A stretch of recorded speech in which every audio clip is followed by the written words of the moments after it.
Buenas tardes a todos. La verdad es que es un placer muy grande presentar hoy a Higinio Marín. Higinio es doctor en Filosofía y rector de la Universidad CEU Cardenal Herrera, y podría seguir porque tiene un currículum súper extenso. Pero es verdad que más allá de todos los cargos y méritos que pueda tener Higinio, para quien lo conozca o para quien lo haya escuchado, sabrán que tiene una forma muy clara y directa de abordar asuntos difíciles. Tiene una forma de comunicar que abre conversación, de esas pues que te ordenan las ideas, a veces también te las desordenan un poco, pero siempre para bien. El título que tenemos para la conferencia de hoy, pues ya por sí mismo nos interpela a todos. Caridad y fronteras. Son dos palabras que juntas directamente nos obligan a pensar de una forma seria. Así que sin más, pues los invito a todos ustedes a escuchar con muchas ganas, con curiosidad y sobre todo con mucha libertad, para que a partir de aquí se abran las preguntas. Muchísimas gracias, Higinio, y tiene la palabra. Pues muchas gracias, Miriam, muchas gracias a los organizadores. Vengo con mucho gusto. Encantado, tengo que decir en público que ese gusto es particularmente intenso porque aprecio muy intensamente a don Juan Antonio Reig y hacía 2 décadas que no le veía después de haberlo intentado muchas veces, así que no les hizo falta decirme, lo siento, que iba a cenar con él, y dije, pues entonces decirme la fecha, la hora, el tema, el que queráis, que voy. Y de hecho me dejé poner el título de una conferencia en la suposición de que los que ponían el título sabían que yo no soy maestro de caridad, ni en lo personal, por desgracia, ni en lo académico. Así que es verdad, pero me pareció que estaba bien que el título estuviera de fondo. Incluso cuando el que habla es un filósofo y un antropólogo. Me dedico a la antropología filosófica, a la filosofía de la cultura, y les voy a hablar desde esa perspectiva. Es verdad que soy, como me imagino que la mayor parte de ustedes, cristianos, y es verdad que tengo que tener en cuenta, porque quiero tener en cuenta, los principios de mi vida cristiana y los doctrinales de la Iglesia, pero yo quiero abordar el asunto con la libertad académica del que quiere entender las cosas y quiere ayudar a que los demás las entiendan, y desde mi compromiso profesional con decir lo que veo, que es verdad. Entonces, desde este punto de vista me tienen ustedes que disculpar porque vengo de todo el viaje del tren pensando, pero los voy a llevar tan lejos, les voy a hacer que se remonten tan lejos, no les va a parecer un discurso académico, pero voy a intentar que no lo sea, voy a intentar que sea un discurso, pues, pensar con ustedes. Pero no veo manera de introducirle en la importancia que tienen las cuestiones que nos estamos planteando si no les retrotraigo un poquito. Me van ustedes a decir cuando les diga dónde nos tenemos que retrotraer, que si eso es un poquito. Pero bueno, déjenme que empiece, que además no tengo mucho tiempo. Las cosas que los seres humanos hacemos, muchas veces las desenfocamos porque las consideramos desde un punto de vista que originariamente es pertinente, pero no es... Bueno, voy a intentar decirlo rápido. Buena parte de mi recorrido profesional como profesor de filosofía en la universidad consistió en hacer plausible para mis estudiantes que en el hombre había una dimensión que no era estrictamente orgánica, material. Pero eso fueron quizás la primera mitad, porque la segunda mitad, o sea, los últimos 15 años, el reto está en hacerles ver lo relevante que es para poder pensar al ser humano que somos un mamífero, un organismo mamífero, y que la condición de organismos mamíferos no es irrelevante, ni impertinente, ni insignificante. Y que en ese contexto además se consiguen muchas luces sobre las cuestiones humanas. Por ejemplo, Somos mamíferos, pero somos mamíferos muy raros. Y una de las cuestiones más raras y más sorprendentes y asombrosas de nuestra especie para los zoólogos y para los etólogos es que no tenemos propiamente hablando instintos. Es verdad que en el lenguaje común hablamos de instintos, pero en sentido estricto un instinto es un automatismo conductual. Es un esquema rígido entre un estímulo y una respuesta, que está regido por un tipo de inteligencia que no es tanto individual como específica y que se traslada en su mayor parte por vía filogenética, o sea, genéticamente, por el patrimonio genético que se traslada desde los procreadores hasta la criatura. Un tigre no necesita mucho para discriminar entre lo comestible y lo incomestible. Las grandes líneas de la conducta animal, la reproductiva, la alimentaria, la del acecho, la fuga, según se trate de depredadores o de presas, están estructuradas y no hay originalidades de tipo individual porque la inteligencia que se está poniendo en juego es una inteligencia de la especie, que se traslada filogenéticamente. Los individuos no tienen que discriminar. Es verdad que cuanto más complejas son las especies, esto les parecerá muy remoto, pero créanme que tiene que ver con nuestro asunto, ¿no? Nosotros no tenemos, propiamente hablando, instintos, tenemos inclinaciones. Pero esas inclinaciones no desencadenan automatismos conductuales. Nosotros, perdonen que les ponga ejemplos tan escabrosos, ante la aceptación sexual de una congénere, pues no tenemos el tipo de conducta que tienen los tigres, los elefantes, los caballos. No funciona así. Hay instintos, pero o si quieren ustedes, inclinaciones, pero las inclinaciones están mediadas voluntariamente y están mediadas además por códigos simbólicos que son diversos según la pluralidad de los sistemas culturales. Este tema es muy importante. Nosotros no sabemos qué es lo comestible y lo incomestible, no sabemos identificar el agua potable y cuando la identificamos es por criterios culturales, porque está embotellada y es translúcida, pero no tengo ningún otro sistema. Si es de otro color o huele, pues empiezo a tener reservas, pero nosotros no sabemos, los criterios son culturales. Este tema es muy importante, pero tiene que ver con lo siguiente, y que es para mí una sorpresa, lo fue en su momento, y es que los etólogos, o sea, los estudiosos de la conducta humana, sin ser filosofía y sin tener ninguna inspiración, cayeron en la cuenta de que esa falta de inteligencia grupal, transmitida genéticamente, nuestra especie la sustituye mediante un recurso básico que es la prohibición. Pues en todos los sistemas culturales, lo primero, el sistema de socialización de los niños está todo él repleto de estrategias de poner límites. El proceso de socialización, o sea, de incluir al niño en una sociedad humana, se produce mediante la puesta de límites.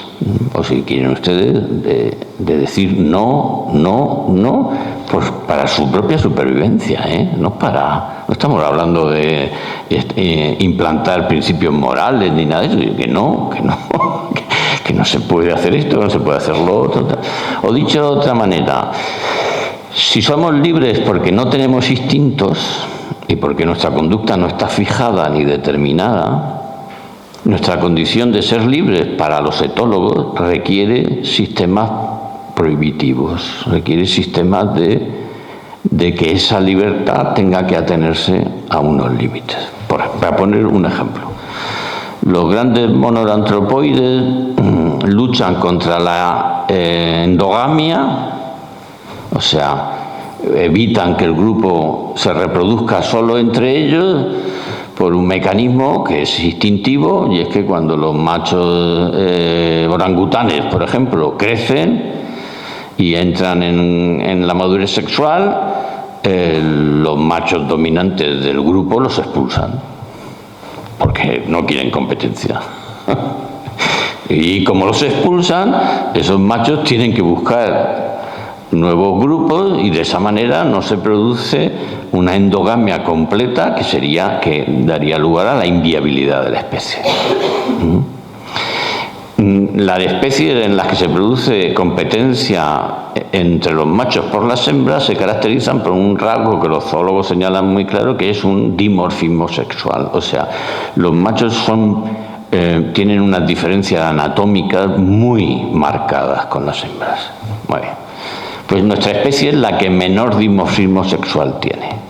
O sea, de todos los grandes monoantropoides, de todos los homínidos, no hay un varón que se parezca tanto a la hembra, o una hembra que se parezca tanto al varón, como nuestra especie. Conclusión etológica: esta especie ha resuelto de alguna manera el acceso sexual entre los varones y las hembras, de tal manera que no existe un sistema estrictamente hablando de competencia. Esto no lo dice un filósofo moralista, es una conclusión plausible, conjetural, pero en el contexto de una de las ciencias naturales del estudio de la conducta. Y eso, ¿cómo una especie así evita la endogamia? Conclusión: no hay ninguna manera salvo mediante la prohibición del incesto. Y la prohibición del incesto tiene carácter, ¿se traslada genéticamente? No. ¿Y cómo se traslada la prohibición del incesto? Pues la prohibición del incesto se traslada culturalmente, mediante aprendizaje. ¿Es importante la prohibición del incesto? Es del todo decisiva. ¿Por qué? Porque si no hay prohibición del incesto, no hay sociedad familiar.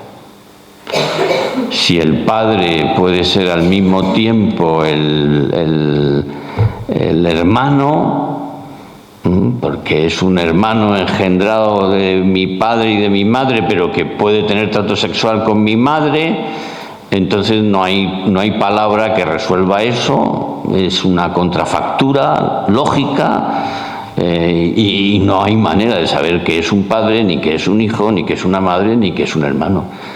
Los términos parentales, que están en todos los idiomas conocidos, vivos y muertos, son términos que distinguen suficientemente entre padre y hermano, entre madre y hermana.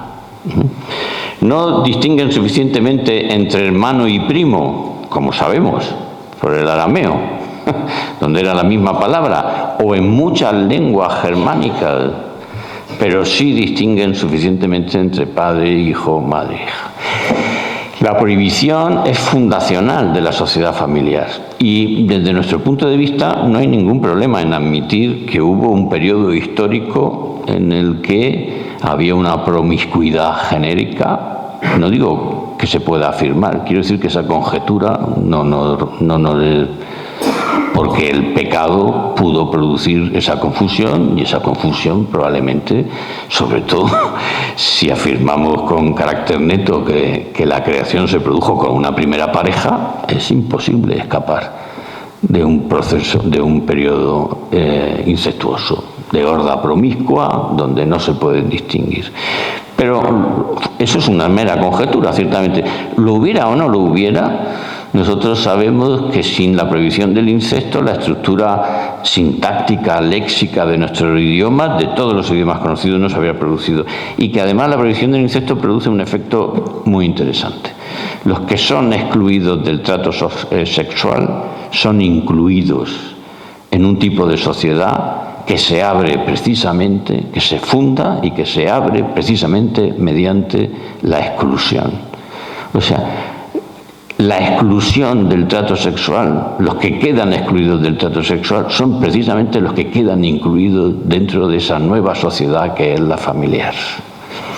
Esto se ve quizás más claro con una segunda prohibición, que para nosotros es muy importante. Estas dos prohibiciones, a mi juicio, son las que explican el origen de la civilización humana, que es la prohibición del canibalismo, mucho más tardía y mucho menos universal. Y cuando, si se prohíbe el canibalismo, ocurre el mismo efecto. Los que son excluidos de la condición de alimento, al mismo tiempo y por la misma razón que son excluidos de la condición de alimento, son incluidos en la comunidad de lo humano. Al que no reconoce la condición de lo humano, te lo puedes comer porque es caza. En cuanto deja de ser caza, es excluido de la condición de alimento y por eso mismo es incluido en la condición de humano. Es verdad que hay formas de canibalismo ritual en las que se produce la comensalidad precisamente por la condición de humano, eso es cierto. Son muy... no son son minoritarias, pero no son meramente episódicas. Hay canibalismo tribal entre guerreros, en los que se come al guerrero vencido precisamente para asimilar sus cualidades. Y hasta hay canibalismo funerario en el que los deudos participan de una especie de comensalidad, de comunión, participando en parte de los restos, pero son hechos singulares y, por cierto, muy interesantes también para hacer la antropología filosófica que permite hacer una antropología teológica de la Eucaristía. Muy interesante, pero no es lo que nos toca hoy. Lo que nos toca es ver que las prohibiciones son constitutivas del ser humano libre, y desde este punto de vista el relato de la creación en el Génesis al menos se puede establecer como una conjetura interpretativa. La creación, cuando Yahvé en el Génesis pone una prohibición, la lectura habitual y sin duda justificada es que está poniendo una prueba. Pero desde esta perspectiva que intento abrir, más bien, sin dejar que la primera sea cierta, más bien se revela otra perspectiva, y es que la creación del ser humano en tanto que libre no está completa hasta que se pone una prohibición. Y entonces el poner la prohibición tiene como dimensión secundaria la prueba, pero tiene como condición primaria que el acto creador no está completo hasta que, mediante la prohibición, Yahvé eleva al hombre a la condición, al estado de perfección, que es la libertad, que le distingue del resto de los animales a los que no puede poner leyes, sino que los crea con sus leyes inscritas, que son las de su especie. Y a mí esta lectura me parece que es una ganancia comprensiva del acto del Génesis, porque hay algo en la unidimensionalidad de que se pusiera la ley para poner la prueba. ¿Qué quieren ustedes que les diga? En cambio, con esta otra perspectiva me parece que uno puede admitir que tiene su condición de prueba, porque la ley solo se la puede poner a quien la puede cumplir o no cumplir, y por tanto ahí hay prueba, pero la ley se hace en tanto que, con un sentido que nosotros ahora apreciamos poco, un pueblo es libre y se le da la libertad y alcanza el estatus de libre cuando se le da la ley. Eso es lo que hace Moisés con los judíos, liberarlos. Y el acto de liberarlos también es el de dar la ley, en este caso la de Yahvé. Y los pueblos civiles y las naciones son libres cuando se otorgan a sí mismos su ley, y hasta ese momento son libres potencialmente. Así que no es una tesis tan extraña, y esto tiene su interés para lo que estamos buscando. Porque Si la prohibición del incesto da lugar a la sociedad familiar, la prohibición del incesto hace posible la virtud familiar. Y si la prohibición del canibalismo da lugar a la comunidad de lo humano en forma negativa, su forma positiva es la virtud de lo humano. Y esas virtudes están en la tradición precristiana de casi todos los pueblos conocidos. La perfección la forma positiva de la prohibición del incesto que genera la sociedad familiar tiene una virtud que es la forma positiva de esa ley, del cumplimiento de esa ley, del contenido de esa ley, que es, y voy a utilizar el término más cercano y que nos resulta más propio, porque es en latín, es la pietas romana.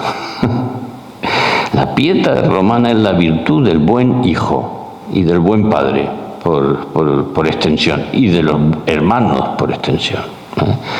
Y contiene el conjunto de deberes y de afectos y de obligaciones que el hijo tiene que tener respecto del padre. No es un término originariamente religioso. Es un término originariamente familiar. Lo que pasa es que lo religioso y lo familiar en la sociedad de la antigua no está tan disociado como entre nosotros.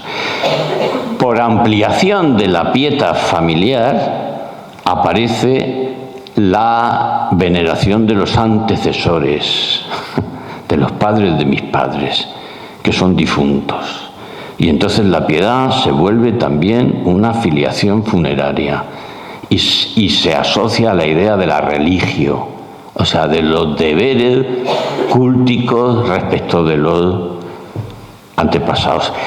Y por ser una virtud filial, se amplía también al lugar patrio, al lugar de los enterramientos, al lugar de la casa, al territorio habitado, labrado, roturado, que se llama patria. Y por eso la pietas es una virtud que tiene que ver con la virtud familiar, tiene que ver con la religión antropológica, que es funeraria, la veneración de los antepasados, y tiene que ver con aquellos elementos respecto de los que la propia procedencia se recibe como un legado: el territorio, las instituciones, las leyes, las costumbres, los idiomas, ante los que los hombres sienten una inclinación natural a su respeto, a su veneración y a su preservación. La virtud, la prohibición del canibalismo y por tanto la generación de la sociedad humana tiene que ver con lo que me como y lo que no me como. E incluye el mandato de que a los seres humanos tienes que dejar de comértelos.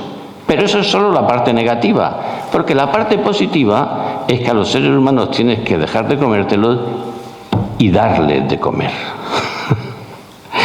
Porque los humanos son entre sí los que se dan de comer y no los que se comen. Y la institución antropológica precristiana, que en los sistemas sociales recogen la idea de que hay que dar de comer a los hombres por su condición humana y no comértelos, tiene un nombre y es una institución que es la hospitalidad. Y tiene un tratado literario que es una especie de elogio monumental de la hospitalidad, y que es uno de los libros fundacionales de nuestra tradición, que es la Odisea, en los que todo lo humano mismo está definido por lo hospitalario. En la tradición romana se define lo humano por la pietas. En la tradición griega se define más intensamente por la hospitalidad. Ahora ya ven ustedes que nos estamos acercando. Y ven ustedes que nos estamos acercando desde una multiplicidad de perspectivas que no nos deja tener una consideración unidimensional de la cuestión. Y por tanto, que nos la van a plantear problemáticamente. Dice Aristóteles, y yo creo que lleva mucha razón, que los que consideran poco deciden pronto. O sea que es muy fácil decidir sobre lo mejor cuando consideras pocas cosas, pero que en cuanto empiezas a considerar muchas, la decisión se hace más problemática y la deliberación también. Y yo soy filósofo y quiero que las cosas aparezcan con su complejidad. Una complejidad que no me resuelve ni el hecho de ser filósofo ni el hecho de ser cristiano. No queda resuelta por ninguna de esas cuestiones, porque soy las dos, como ahora voy a intentar mostrar. Claro, la hospitalidad es una virtud doméstica. Voy a correr mucho porque no me da tiempo. Hay un momento en el que la hospitalidad tiene que asumir tales demandas. O sea, la hospitalidad es lo que hacen los griegos y los hombres de su época en sus casas. Pero hay un momento en la historia de las civilizaciones circunmediterráneas en las que la hospitalidad doméstica se somete a tal tensión, a tal demanda de acogida, que se tiene que, ahora decimos, externalizar.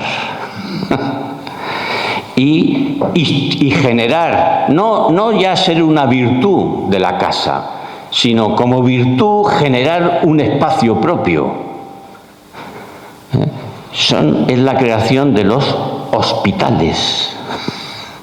Y esa demanda, esa sobredemanda, esa sobretensión de demanda de hospitalidad se produce en las grandes rutas de peregrinación, en la que lleva a Santiago, en la que lleva a Roma y en la que lleva a Jerusalén, que es donde se crean los hospitales, que no son una casa doméstica, sino una institución surgida, fundada desde la hospitalidad. Las casas no se fundan para la hospitalidad, se fundan para dar cobijo y librar de la intemperie al grupo familiar. Y ejercen eso desde el grupo familiar. Pero el hospital se instituye para ejercer una hospitalidad irrestricta al que llegue, a todos los que lleguen. Y los que la gestionan ya no son padres de familia, ni familias.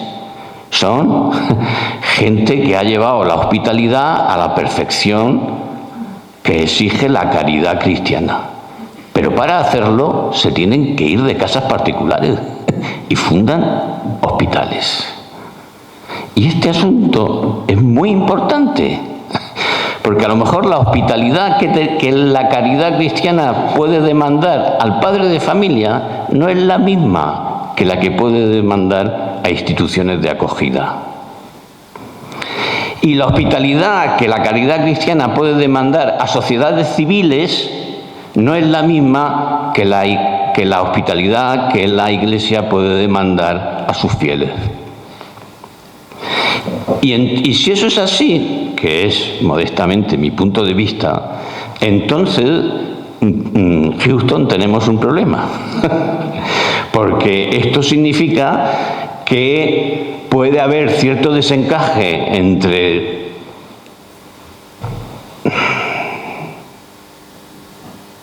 o sea, que yo como padre de familia, ciudadano, receptor de un legado cultural, institucional, de un territorio que me han transmitido mis antepasados, y como hijo de la Iglesia puedo tener deberes que no son considerados cuando se consideran el deber de la hospitalidad desde un planteamiento meramente universal y a la luz de la caridad.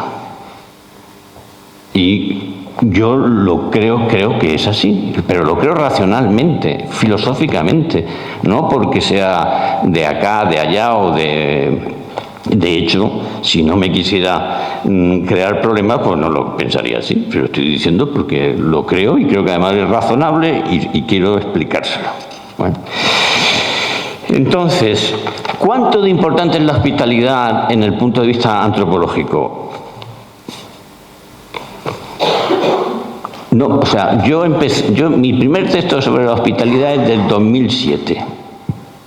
Y desde entonces no he dejado de estudiar la hospitalidad. Antropológicamente, filosóficamente. Yo creo que la tesis, lo más importante que les puedo decir es la familia humana, la sociedad familiar humana se puede describir muy bien como un dentro en el que sus miembros quedan a salvo de la intemperie del mundo.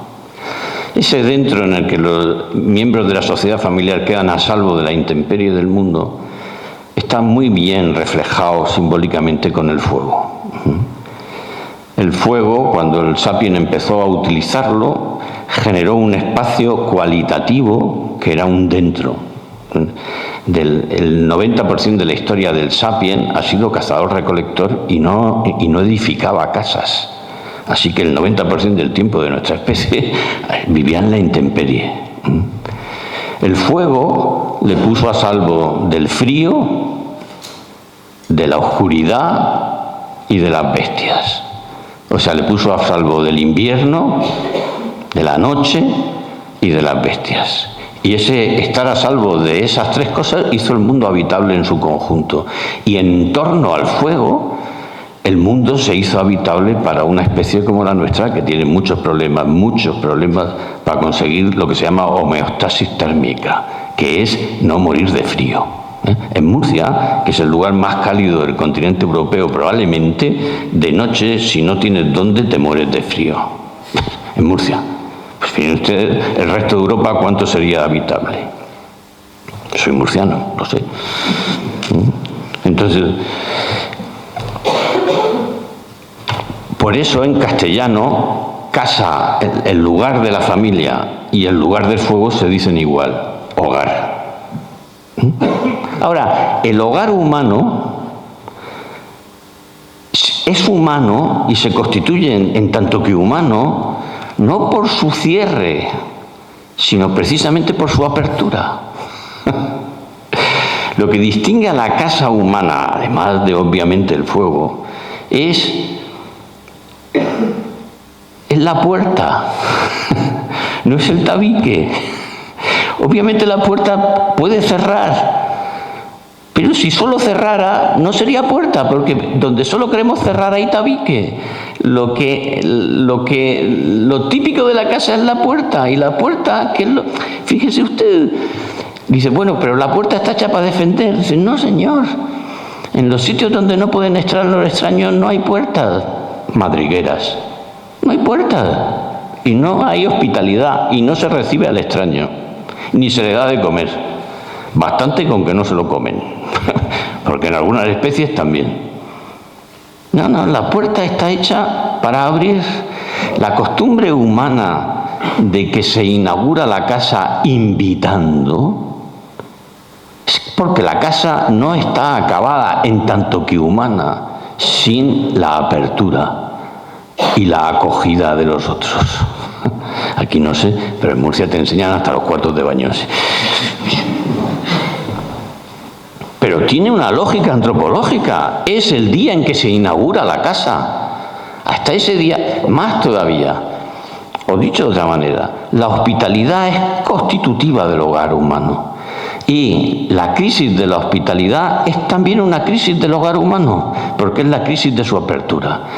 En la casa donde no se puede acoger, antes había habitaciones de invitados, en la casa donde no se puede acoger, esa casa se va haciendo madriguera. Y así son. Y la crisis de la hospitalidad en las sociedades occidentales es tremenda. Y es también la crisis del hogar. Y es, por tanto, la crisis de la habitación. Porque donde el hombre habita se llama habitación. Y es la crisis del habitar humano.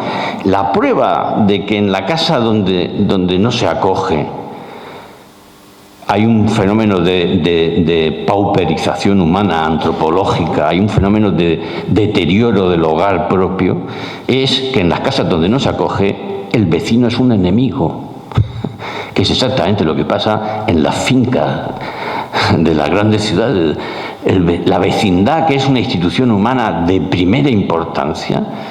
Yo no sé ustedes, pero yo ahora vivo en una ciudad, no voy a decir cuál, pero bueno, lo van a ustedes a saber, vale, entonces no me sirve.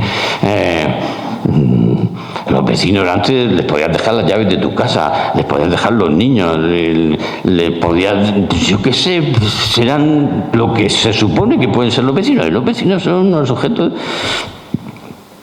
hostiles de suyo. O sea, te lo encuentras y ya, Hay que tener mucha civilidad y mucha apertura y mucha paciencia para tener una disposición abierta a... O sea, yo no sostengo que la hospitalidad no sea importante, sostengo que es constitutiva y esencial de la casa humana.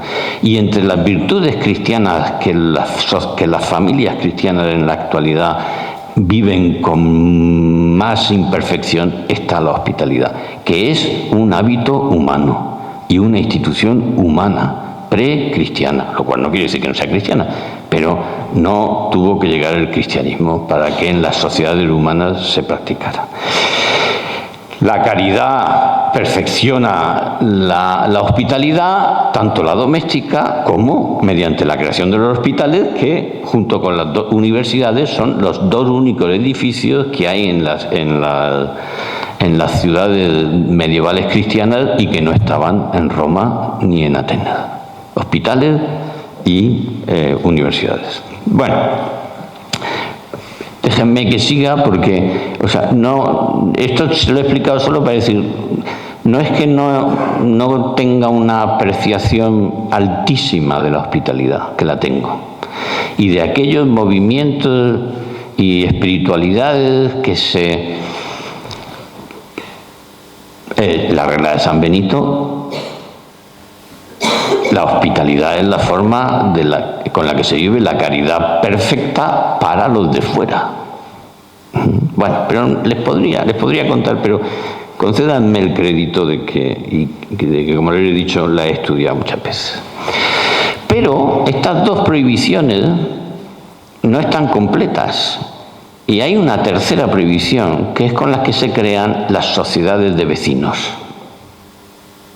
Las sociedades de vecinos solo se pueden crear, o sea, las aldeas, que como les he dicho es el 10% de la vida del sapiens, solo se crean cuando se llega a una prohibición. Y la prohibición es que las lindes son muy importantes. En lenguaje antiguo son sagradas.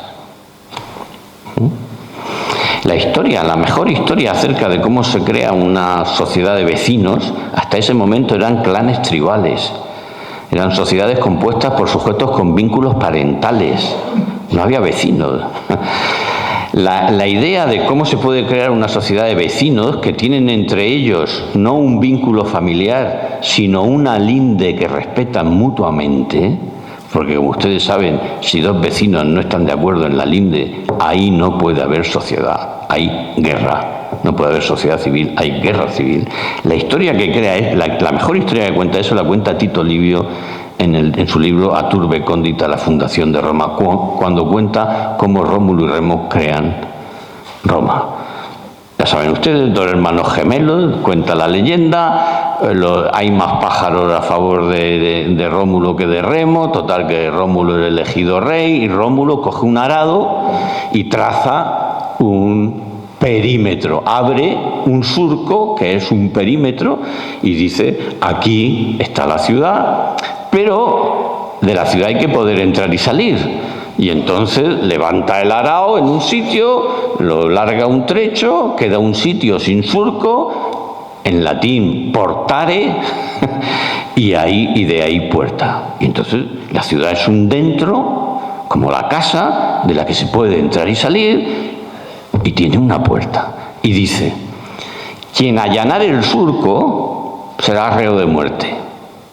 O sea, quien traspase el límite será reo de muerte. Y su hermano, medio mofándose y despechado porque no ha sido él el beneficiado por los dioses, lo salta. Y entonces Rómulo cumple lo que había dicho y lo ajusticia y lo mata. La filosofía contemporánea dice que es el origen fratricida de la sociedad civil. Y además tiene el eco de Caín y Abel, que no saben ustedes que son los descendientes de Caín los que fundan las ciudades. Pero en su lectura, esa es una lectura secundaria, en su lectura primaria lo que Rómulo ha hecho es fundar una sociedad de vecinos, porque ha hecho lo que hace un rey que además es sacerdote y juez, que son las tres cosas que Rómulo es en esa historia. Ha establecido un surco, un límite, que es la forma material de una ley, ha dicho que eso es un límite, ha dicho que quien lo traspase, o sea, ha promulgado una ley, ha dicho que quien lo traspase será reo de muerte, y es juez y la ha cumplido.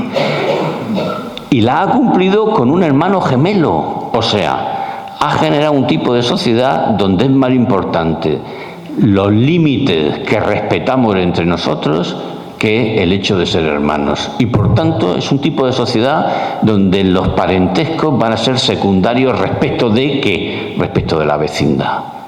Este tema les parecerá menor, pero tiene mucho que ver. ¿Por qué tiene mucho que ver? Porque en latín el surco que abre el arao, el surco agrícola, tiene un nombre, que es lira. Y en latín, al que salta el surco, el verbo es delirare. Delira el que ha perdido el sentido común. Y el sentido común es también el sentido de lo común. Y el sentido de lo común es que si en mi casa alguien entra por la ventana, yo le sacudo con el rollo de la harina. Si viene por la puerta, no. Si viene por la puerta, no tengo en principio que temer daño. Pero si lo veo que está entrando por la chimenea o por la ventana, pues le sacudo. El asunto llega hasta el extremo. Bueno, ¿me entienden? Y si quiero entrar por la ventana, y si tengo un hijo que le da por entrar por la ventana, pues lo tengo que llevar al psicólogo porque delira. Que hay una cosa para entrar que se llama puerta. Y es muy importante, porque yo la ventana la tengo abierta para que entre el aire y no el que quiera. Y en cambio la puerta la puedo abrir y la puedo cerrar. Y si la puedo abrir y la puedo cerrar, puedo poner límite. Y si puedo poner límite, puedo poner a salvo a los que están dentro de la casa. Y a lo mejor es mi obligación poner a salvo a los que están dentro de la casa, porque soy el padre. Y mis deberes morales, que tienen naturaleza universal, tienen sin embargo ordinalidad. Yo tengo obligación de dar de comer a todos los hombres, pero no quitándoles la comida a mis hijos. Porque la primera obligación que tengo es dar de comer a mis hijos. Y a los hijos de mis vecinos. Y a los hijos de los vecinos de mis vecinos, de mis vecinos. Y si puedo, a todos los hombres. Pero solo si puedo. Porque, ¿se entiende? Y entonces, si quiero que se ejerza una hospitalidad irrestricta e ilimitada, no puedo hacerlo en mi casa. Tengo que crear hospitales. ¿Se ve? Pero el hospital no puede estar dentro de la ciudad. Porque si dejo entrar en la ciudad a todo el mundo que va a ir al hospital, pues entonces la ciudad, se ha acabado la ciudad. ¿Tengo obligación de...? Claro que la tengo, pero tengo muchas obligaciones. Y tengo que vivir la caridad perfecta con mis hijos, con mis vecinos. Y tengo que mantener el legado de mis antepasados y trasladarlo a mis hijos. Y además, les recuerdo una cosa sobre la que no les he llamado la atención antes. Hablar de hospitalidad y de emigración es equívoco. Porque la hospitalidad es la institución de la acogida al viajero, no al que viene a quedarse. Tampoco los hospitales en los que se vivía la forma de la caridad perfecta, se vivía al respecto de los peregrinos, en la suposición obvia de que los peregrinos seguían su camino, porque si no, no hay hospital en el mundo. Es verdad que había algunos que no podían seguir su camino, perfecto. Ahora el hospital no es solo el hábito de la hospitalidad, sino también el hábito del cuidado y de la cura, porque viene con el tobillo doblado y no puede salir mañana, pero saldrá. Pero nadie se viene a vivir al hospital, ni queremos que viva la gente en el hospital. Es un lugar de tránsito. Un lugar de acogida con arraigo no es un hospital. Es otra cosa. Y no son los deberes de la hospitalidad, que son los de dar comer a todos, los que se pueden suponer como deberes de carácter inmediato, irrestricto e indiscriminado.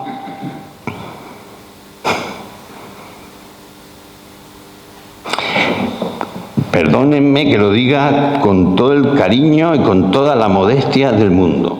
A lo mejor estamos planteando a los fieles cristianos que vivan una forma de la acogida que es la de una caridad que se corresponde con formas de vida consagradas, pero no con el estatuto de ciudadanos de naciones.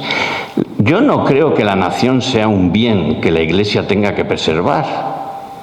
Y cuando los obispos, no sé si don Juan Antonio lo firmó o no, pero hablo con toda libertad, escribieron una carta sobre que la nación tenía que ser un bien,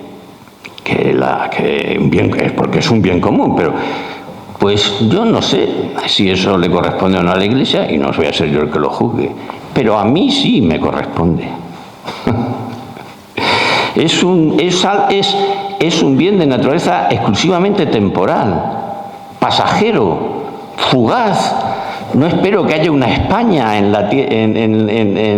la Jerusalén celestial. Yo quiero la Jerusalén celestial bien bonita, o sea, con Dios nuestro Señor, con todos los santos, los ángeles, y si es posible también con algunos animales, con todos los míos, con todos los hombres buenos, de buena voluntad. No necesito que allí me distingan entre españoles, no pretendo que eso sea la unidad de destino en la eternidad. Pero es la unidad de destino en el mundo de los que tenemos los mismos antepasados, hablamos los mismos idiomas, hemos generado las mismas instituciones, hemos cultivado el mismo territorio, tenemos una unidad de destino en lo mundial. O sea, vamos al mundial y yo me alegro cuando ganan unos y no me alegro cuando ganan los otros. Y si sube la prima de riesgo, me la suben a mí y al tío de Tenerife, no me la suben con el tío de París. Y de eso cuido. Y es mi obligación civil y cristiana pagar mis impuestos, pero mis impuestos mejoran las vías de los tíos de Córdoba, no de los de Düsseldorf. Y no tengo dinero para las vías de Düsseldorf. No hay.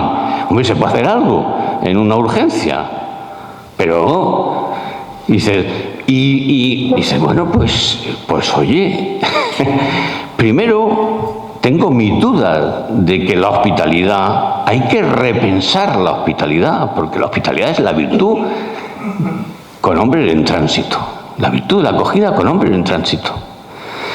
Y luego, además, hay que repensar el estatus del huésped, porque no me parece que sea razonable pensar que los hábitos de la casa los van a cambiar los huéspedes que están acogidos. Y me parece que es una actitud elemental del huésped adoptar los hábitos del anfitrión.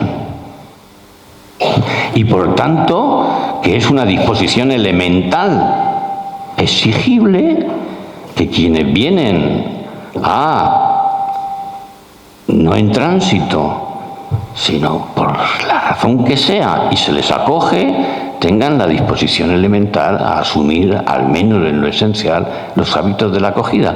me parece que eso, en una casa, en un hospital y en un país, no demandarlo y no exigirlo es dejar sencillamente que el huésped se conduzca con abuso. A ver, que no quiero andar, ya estoy en 48 y me han dicho que 45. Pero quiero decirle solo una cosa más y con esto ya sé que he dado lugar a la polémica y a todo y además créanme que lo digo con temor y temblor.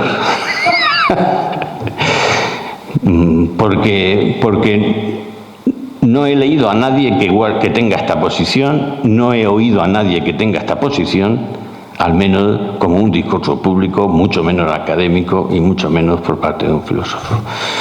Y entonces, a lo mejor este asunto de que haya bienes temporales completamente fugaces, caducos, que no, pero que son también ámbitos de salvación, es que lo son. A lo mejor no son obligación moral de la Iglesia, considerada en su forma más universal, pero son obligación moral de los cristianos que pertenecemos a esa comunidad. Y si eso es así, entonces tenemos un problema. Tenemos que ver cómo atender a una caridad cuya forma perfecta la tenemos que vivir exactamente igual que los religiosos, pero igual no en los mismos modos que los religiosos. Y entonces a mí me parece que nosotros vivimos menos problemáticamente la caridad, dedicando la enormidad de recursos que dedicamos a otras cosas, a promover el desarrollo y la prosperidad de los países, desde los que nos vienen los inmigrantes, entre otras cosas, porque tenemos, como se ha dicho al final de la conferencia anterior, yo he llegado en la segunda mitad, porque emigrar es un empobrecimiento. ¿Que puede dar lugar a un enriquecimiento? Sí, pero es un trauma y tiene carácter traumático y es un desarraigo. Y a lo mejor hay que explicar, digo yo, o tenemos el derecho de plantearnos de que por afín que sea el origen de las personas que acogemos en nuestro país, igual es razonable plantearles que no pueden formar una comunidad de iguales a las que trasplanten sus hábitos en el contexto de nuestras sociedades. O sea, igual debemos de plantearnos en serio que el multiculturalismo es una empresa occidental fallida y que no se ha conseguido el grado de integración ni de convivencialidad y que eso que hablamos realmente de acogida y de convertirlo en uno implica unos deberes del huésped de los que no hablamos. Y a lo mejor la Iglesia no tiene que hablar de los deberes del huésped, pero yo sí, que soy hijo de españoles y que miro el territorio de cuando vengo en tren y veo la maravilla de los terrenos de secano verdeando y una cosa, unos terrenos ondulados. Digo, llevamos siglos haciendo esto. Y hay bienes de esa naturaleza que son propios. Más todavía, si vienen, y ya acabo con esto, es porque aquí hay futuro. Un futuro que no tienen en su casa.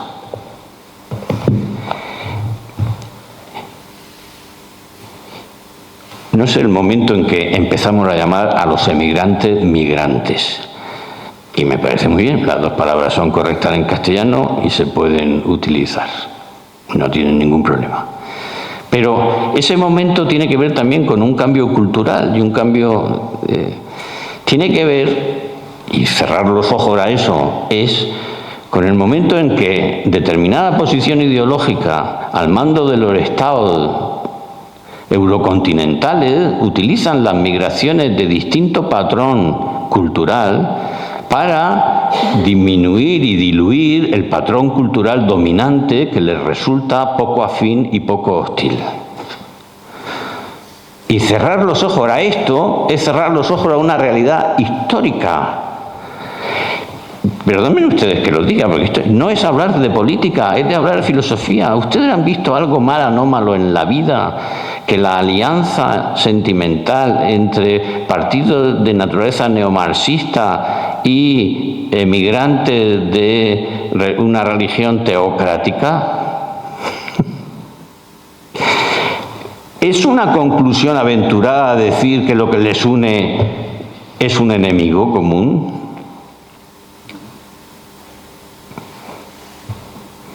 Es más, ¿hay algo que un Estado laico pueda preferir más que una diseminación de las matrices culturales, religiosas y morales, precisamente para conseguir la posición de neutralidad arbitral que le concede su actual pretensión de autoridad moral? ¿Vamos a cerrar los ojos a esto? ¿Los vamos a cerrar? ¿Por qué ese mismo Estado promotor de afluencias masivas de emigración asumió sin pestañear las limitaciones de Schengen, que implicaba el acuerdo de Schengen, cuando eso limitaba mucho el tráfico migracional que se podía hacer desde los países hispanoamericanos a los españoles, a España, con comunidad de lengua, con comunidad de historia, con comunidad de religión? ¿Ustedes creen de verdad que se puede estudiar la historia de España sin ver que ahí hay intencionalidad? Y la política es un deber mío, y la participación en la acción política es un deber mío. y me siguen. Y la forma en la que un país asuma los requerimientos universales de la hospitalidad según la caridad cristiana puede tener las mismas limitaciones que tiene mi casa, que no puedo con todo. Y puedo preferir sin racismo, porque hay soluciones que producen síntesis integratorias que son más pacíficas, más duraderas, más... Pero es que no se dan cuenta que los otros quieren lo contrario.